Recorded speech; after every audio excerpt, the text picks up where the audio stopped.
The world knows that climate change is its biggest challenge. Gender, inequality, child labour, all of them are global problems, but nevertheless you have to tackle them at a local level. And the same applies to climate change.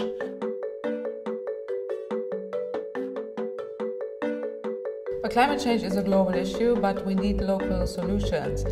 Climate change definitely needs a lot of coordination between different countries. It cannot be solved by single agents. Europe can do that.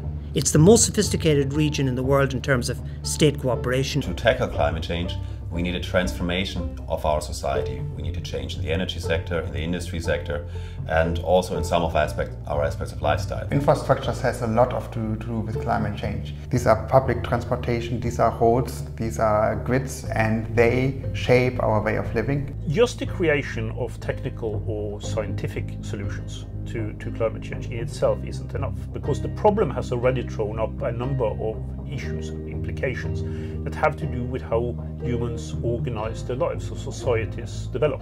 It's trying to wrench the subject out of academia and locate it in a place that makes sense to the general public, to policymakers, to civil society, to activists, to practitioners. Not just do pure academic research, but also the possibility to interact with policymakers. And Dahrendorf is also promoting that interaction with policymakers. There are few things that I can think of that would be more in Ralph Dahrendorf's spirit.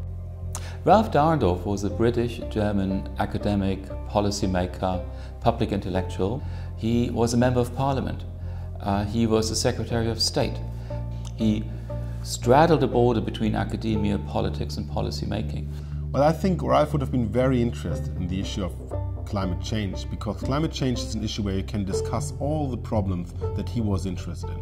The science-policy interface, the role of Europe in the larger world, but particularly also the connection between national and international political arenas. I think Ralph Dahrendorf would be very interested in this subject. Because at the end it is really looking at the specific circumstances of countries. What kind of policies do we need in a certain country to help industry and society to make that transformation? It's the most sophisticated region in the world in terms of state cooperation, and where Europe leads, other regions may follow.